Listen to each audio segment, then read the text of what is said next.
भाषा शिक्षण अनुवाद अभ्यास के इस नए सत्र में आपका स्वागत है। दोस्तों, जीएसटी पेपर 1 की परीक्षा आप दे चुके हैं। आज पेपर 2 तैयारी का पहला अंश मैं आपके साथ साझा करने जा रहा हूं। UPSC union public service commission के एक प्रश्न पत्र से अनुवाद के लिए आपके लिए एक नमूना लेकर के आया हूं। आइए आज इस अंश का अनुवाद करने का प्रयास करेंगे। देखिए, वाक्य है, culture consists of various units called culture trait. Culture traits, according to Linton, are the individual acts and objects which constitute the overt expression of a culture. Exchange of rings in marriage, rules of kicking the ball in football game, red cloth, flowers, and incest sticks in religious rites, etc., are examples of culture traits. These units themselves hold no significances. They become significant and meaningful only in relationship with other units. For example, the spark plug holds significance so long as it is placed at the proper place in an engine, ring and vermilion only in marriage. आपको मैं कुछ क्षण दे रहा हूं, आप इसका screenshot ले लीजिए और अनुवाद करिए, फिर हम इस पर चर्चा शुरू करते हैं। आप लोगों ने इसका स्क्रीनशॉट लेकर के इसके बारे में थोड़ा बहुत सोचा होगा। आइए हम इसके अनुवाद की ओर बढ़ते हैं। देखिए, सबसे पहले जब भी आपको किसी पैसेज का या किसी वाक्य का अनुवाद करने की इच्छा होती है या अनुवाद करने जाते हैं, तो आपको शब्दों का अर्थ आना चाहिए। तो सबसे पहले हम शब्दों के अर्थ के बारे में बात करेंगे। देखिए, सबसे पहला शब्द है कल्चर। कल्चर का मतलब होता है संस्कृति।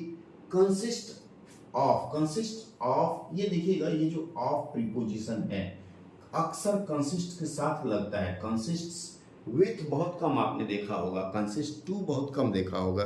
कंसिस्ट्स के साथ हमेशा ऑफ का प्रयोग होता है। वेरियस का मतलब होता है विभिन्न, यूनिट्स का मतलब होता है इकाई। यूनिट मतलब इकाई और इकाइयां। आप पहले चाहें तो ये सारे शब्द अपनी झोली में, अपने डायरी में लिख लीजिए, उसके बाद हम इस पर चर्चा करेंगे, क्योंकि जब शब्दों का अर्थ पता चल जाएगा तो वाक्य संरचना करना आसान हो जाएगा। चलिए हम आगे बढ़ते हैं। कॉल्ड का मतलब जाना जाना, मतलब इस नाम से जाना जाता है। हम इसको बाद में सजाएंगे, फिर देखेंगे कैसे करते हैं। कल्चर ट्रेट को हिंदी में सांस्कृतिक लक्षण कहते हैं। कुछ लोग इसके संस्कृत लक्षण का भी प्रयोग करते हैं। अकॉर्डिंग के साथ देखिएगा टू का प्रयोग अधिक होता है। के अनुसार, इसकी जो हिंदी होती है के अनुसार। अब इसमें वक्ता कौन है, कर्ता कौन है, लिंटन। तो लिंटन जब अनुवाद करेंगे तो आगे आ जाएगा लिंटन के अनुसार। Individual acts and object. Individual का मतलब व्यक्ति या व्यक्तिगत या वैयक्तिक, जो भी आप लिखना चाहें। एक्ट एंड ऑब्जेक्ट्स, एक्ट का मतलब क्रिया, ऑब्जेक्ट का मतलब उद्देश्य। क्रिया और उद्देश्य होते हैं किसी व्यक्ति के। विच कॉन्स्टिट्यूट और कंसिस्ट में थोड़ी सी समानता है। यहां भी समाहित होना लिखेंगे, जिसमें समाहित है। समाहित है क्या है? द ओवर्ट, ये नया शब्द है, आप लिख सकते हैं। ओवर्ट का मतलब होता है अपरोक्ष, जो प्रत्यक्ष नहीं है वो ओवर्ट होता है। एक्सप्रेशन का मतलब अभिव्यक्ति, कल्चर का आपको पता है। एक्सचेंज ऑफ रिंग्स, अंगूठी बदलना इन मैरिज, विवाह में। Rules of kicking the ball in football game, kicking ball. Kick का मतलब होता है कूटना, धक्का मारना। यहाँ किकिंग का क्या है? लात मारना। अक्सर लात मारते हैं, लात मारना। इसके बाद क्या आएगा? एंड इंसेस्ट स्टिक्स, इसको अगरबत्ती कहा जाता है, पूजा वगैरह में प्रयोग करते हैं। लिखा भी है इन रिलीजियस राइट्स। जो शब्द है RITES, राइट्स का मतलब होता है संस्कार। इसीलिए किसी का अंतिम संस्कार होता है तो वहां लास्ट राइट्स लिख देते हैं। ये जो शब्द है ETC डॉट, इसका मतलब होता है इत्यादि। इसका जब अर्थ लिखना हो आपको तो आपको इसका अर्थ लिखना है इत्यादि। एग्जाम्पल्स का मतलब उदाहरण होता है। दीज यूनिट सबका बता दिया मैंने लगभग। मुझे लगता है आप लोग इसका नोट कर चुके होंगे अब तक। देखिए एक और शब्द है स्पार्क प्लग। अब ये जो स्पार्क प्लग है, चूंकि यह तकनीकी शब्द है और बिजली के कामों में प्रयोग होता है, तो इसका हम लिप्यंतरण कर देंगे। केवल स्पार्क प्लग लिख करके इसका लिप्यंतरण करके पटाक्षेप कर लेंगे। सिग्निफिकेंस का मतलब महत्व होता है सो लॉन्ग एज। ये जो सो लॉन्ग एज एक तरह का फ्रेज है, इसका होता है जब तक। It is placed at the proper place in an engine. Engine को हम इंजन लिखेंगे। इस रिंग को हम अंगूठी नहीं लिखेंगे। जो नीचे रिंग आप देख रहे हैं ना, चूंकि रिंग को रिंग ही लिखेंगे। रिंग मतलब छल्ला होता है वैसे, लेकिन तकनीकी शब्द है और तकनीकी शब्द अधिकतर उसी रूप में प्रयोग किए जाते हैं। वर्मेलियन होता है सिंदूर को। ठीक है, अब आप लोग इसका स्क्रीनशॉट ले लीजिए। इन शब्दों को जब आप जान जाएंगे तब इसका अनुवाद आसानी से कर पाएंगे। अब 1 मिनट का समय देता हूं, स्क्रीनशॉट ले लीजिए। चलिए, आशा है आप लोगों ने स्क्रीनशॉट ले लिया होगा। अब इसके अनुवाद की ओर बढ़ते हैं। अब देखिए ये जो पहली पंक्ति है, culture consists of various unit called culture trait. Culture का मतलब होता है संस्कृति में।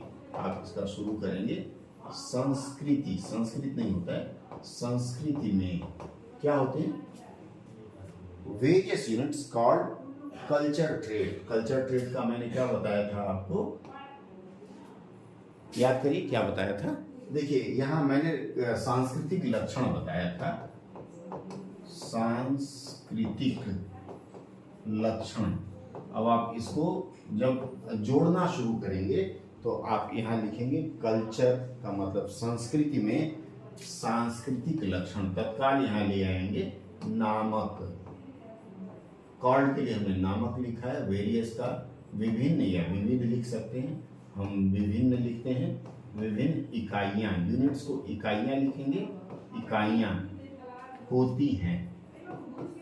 कितनी आसानी से आपने कर दिया। देखिए इसमें क्या होता है, अब जब हम अनुवाद कर रहे हैं तो आपको लग रहा होगा कि कल्चर और कल्चर ट्रेट को एक साथ क्यों रखा गया। देखिए अगर आप हिंदी अनुवाद या हिंदी वाक्यांश देखें तो हिंदी वाक्यांश में सबसे पहले कर्ता आता है, फिर कर्म और उसके बाद क्रिया लिखी जाती है। हर बार मैं यह बताता हूं क्योंकि जो नए लोग जुड़ते हैं उनको भी यह बात ध्यान में आ जाए। अब कल्चर का मतलब संस्कृत हो गया। कल्चर में संस्कृति में कर्म आ गया, उसके बाद क्रिया, विभिन्न प्रकार की इकाइयां होती हैं। ये इस तरह से हमने पूरा किया। आगे बढ़ते हैं, अगले वाक्य की तरफ देखते हैं। Culture trait according to Linton. अब ये देखिए इस वाक्य में कर्ता कौन है, वक्ता कौन है? लिंटन है। तो हम यहाँ लिखेंगे लिंटन के अनुसार। सबसे पहले जो बोल रहा है वक्ता है, उसको हम पहले आगे रखेंगे। लिंटन के अनुसार क्या है? Culture trait. फिर हमने सांस्कृतिक लक्षण लिखा था इसका। देखिए एक रूपता रखिएगा, सांस्कृतिक लक्षण। शब्दों की एक रूपता रहनी चाहिए। अगर सांस्कृतिक लक्षण हर जगह लिखते हैं तो हर जगह सांस्कृतिक, एक जगह लिखते हैं तो हर जगह वही होगा, नहीं तो भूल हो जाएगी।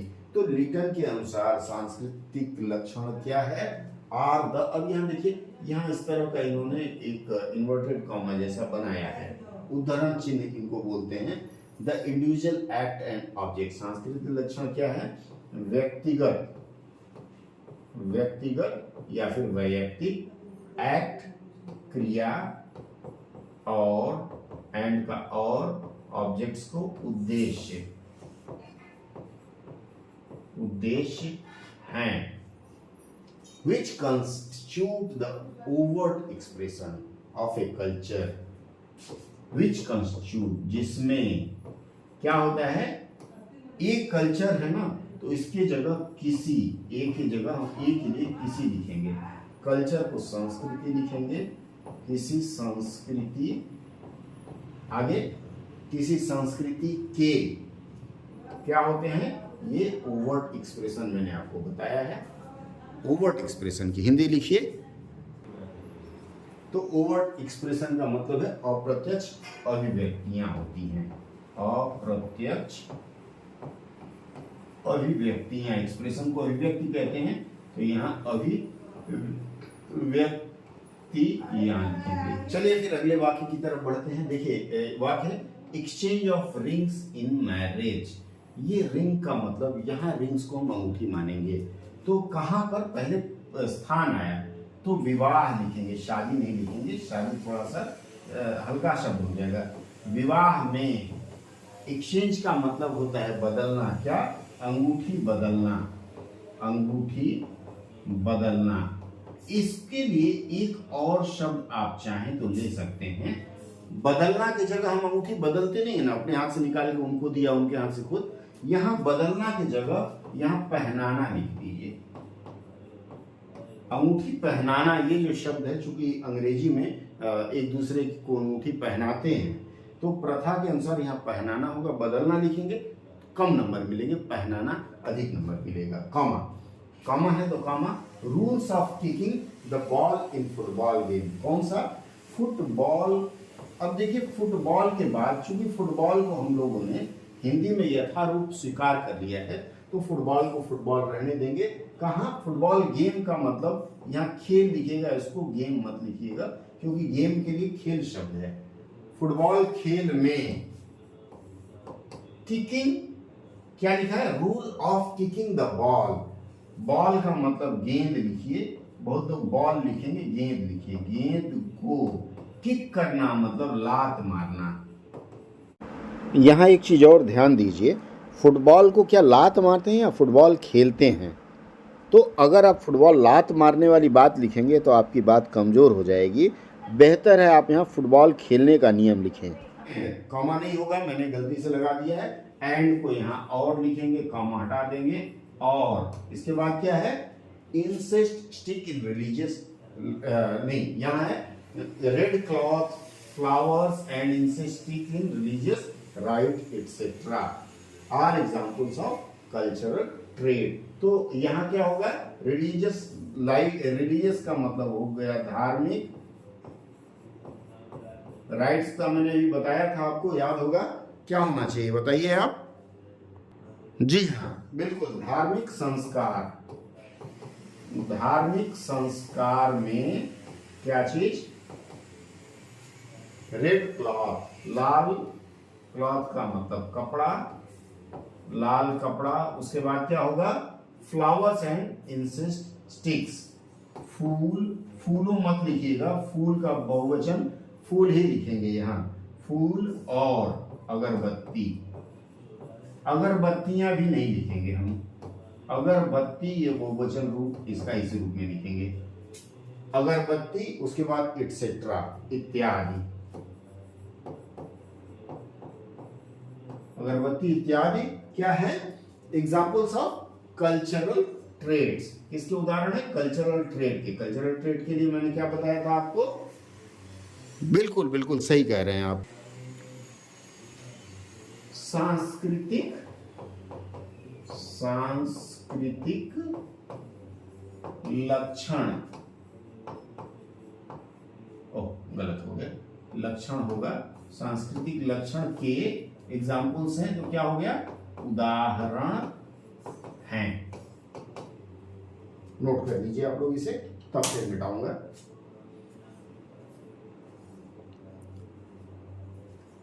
चलिए, जो लोग नोट नहीं कर पाए स्क्रीनशॉट ले लेंगे, उससे मिला लेंगे। दोस्तों आज की चर्चा में बस सिर्फ 3 लाइनों पर ही फोकस रहूंगा। बाकी जो पंक्तियां बची हैं मैं चाहूंगा आप उसका अनुवाद करें और आप हमें पोस्ट करें। आपको पता है टेलीग्राम से अगर आप जुड़े हुए हैं तो टेलीग्राम में आ जाइए, अन्यथा आप इसके संदेश बॉक्स में पोस्ट करके आप हमसे पूछ सकते हैं, उसकी समीक्षा आप करके बताऊंगा। और हाँ, यदि यह सत्र अच्छा लग रहा हो तो अपने दोस्तों को भी बताइए या फिर अपने अनुजों को भी बताइए, ताकि वे भी इस तरह से अच्छे से अनुवाद सीख सकें। साथ जुड़ने के लिए बहुत बहुत धन्यवाद। अगली चर्चा में फिर कुछ और नई बात, कुछ नए प्रश्न पत्रों के साथ मिलेंगे। मित्रों, भाषा शिक्षण का यह सत्र आपको कैसा लगा, इसके बारे में आपकी राय प्रतीक्षित रहेगी।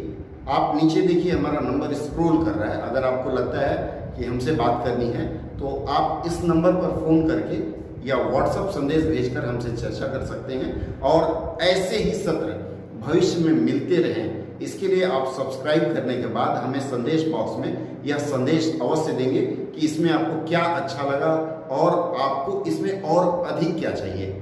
आपकी मांग के अनुसार फिर हम नए रूप में इसे सजा करके आपके लिए प्रस्तुत करना चाहेंगे, विशेष रूप से मॉडिफाइड या आपके लिए मॉडिफाइड। मिलते हैं अगले सत्र में, तब तक हाँ चलते चलते फिर से अगर सब्सक्राइब ना किए हों सब्सक्राइब करें और थम्स अप कर दें एक बार।